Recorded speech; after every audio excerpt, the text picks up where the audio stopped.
जय हिंद। आप सभी का स्वागत है। आज बिहार स्पेशल की क्लासेस में बिहार के फैक्ट को देखेंगे, जिसमें चंद्रगुप्त प्रथम के बारे में आज पढ़ना है। इसका शासनकाल 320 ईसा से 335 ईस्वी तक चला। चंद्रगुप्त का वास्तविक संस्थापक चंद्रगुप्त प्रथम को माना जाता है। उन्होंने 320 ईस्वी में गुप्त संवत चलाया। चंद्रगुप्त प्रथम ने लिच्छवियों की राजकुमारी कुमारदेवी से विवाह किया था। वह प्रथम गुप्त शासक था जिसने महाधिराज की उपाधि धारण की।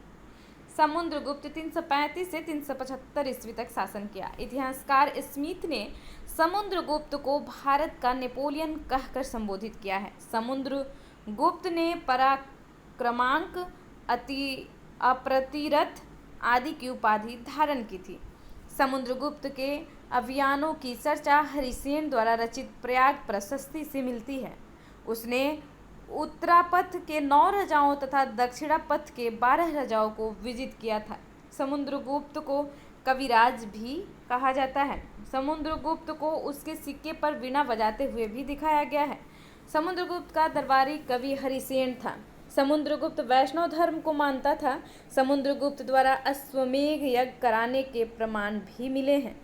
समुद्रगुप्त के बाद 375 ईस्वी में रामगुप्त के राजा बनने का साक्ष्य मिला है।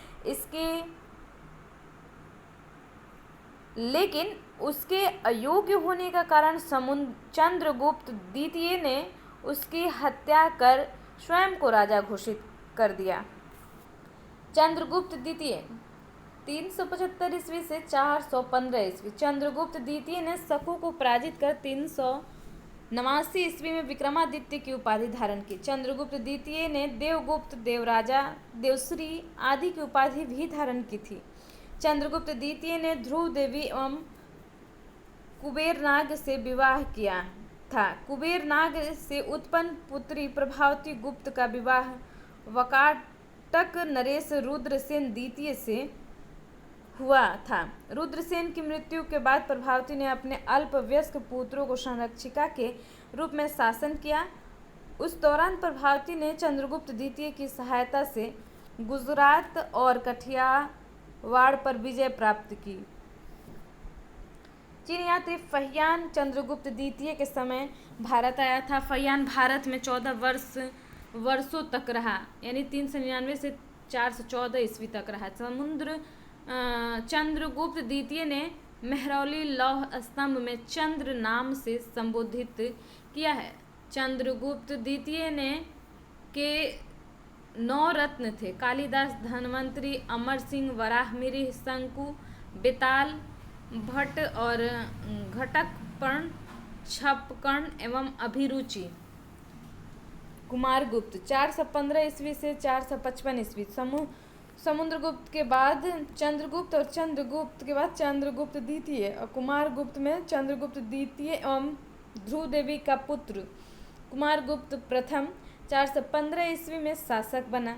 नालंदा विश्वविद्यालय की स्थापना कुमारगुप्त के समय में ही हुई थी। गुप्त काल में नालंदा विश्वविद्यालय शिक्षा का प्रमुख केंद्र बाद में यह बौद्ध धर्म के शिक्षा का सबसे प्रमुख केंद्र बना। स्कंदगुप्त 455 ईस्वी से 466 ईस्वी। मध्य एशिया के बर्बर जाति हूणों द्वारा आक्रमण स्कंदगुप्त के समय हुआ। स्कंदगुप्त ने हूणों को पराजित कर भारत से बाहर खदेड़ दिया। इसका वर्णन जूनागढ़ अभिलेख में मिलता है। अभिलेख में हूणों को मलेच्छ कहा गया है। स्कंदगुप्त ने समुद्रगुप्त मौर्य द्वारा निर्मित सुदर्शन झील का पुनरुद्धार करवाया था। स्कंदगुप्त ने शक्रादित्य की उपाधि धारण की थी। गुप्त वंश का अंतिम शासक विष्णुगुप्त था। गुप्त वंश के साथ मगध वंश का अंत हो गया। इतिहासकार V.S. स्मिथ ने सांस्कृतिक उपलब्धियों के कारण गुप्त काल को स्वर्ण युग कहा है। पाल वंश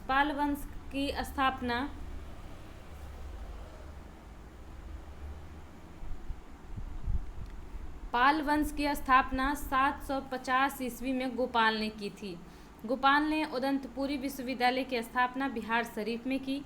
इस वंश का सबसे प्रमुख शासक धर्मपाल था। धर्मपाल ने विक्रमाशील विश्वविद्यालय भागलपुर की स्थापना की।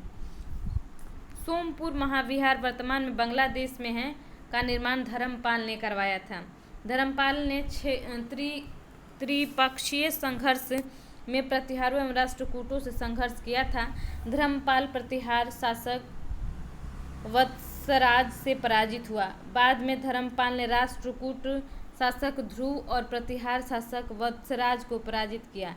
उसने कुछ समय के लिए कनौज पर अधिकार कर लिया।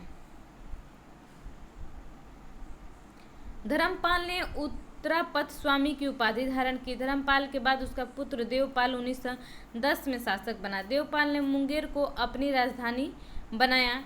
देवपाल ने जावा इंडोनेशिया के शैलेंद्र वंशी बालपुत्र देव को नालंदा में बिहार बनवाने के लिए 5 गांव दान में दिए थे। देवपाल के बाद विग्रहपाल, महीपाल, रामपाल आदि ने शासन किया।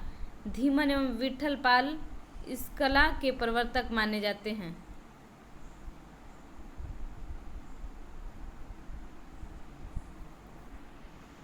तो जैसा कि आप ये देख रहे हैं कि बिहार का प्राचीन इतिहास विभिन्न वंशों और शासकों के साथ है, उसकी राजधानी भी दी गई है। तो इसको हम लोग नेक्स्ट वीडियो में देखेंगे। जय हिंद।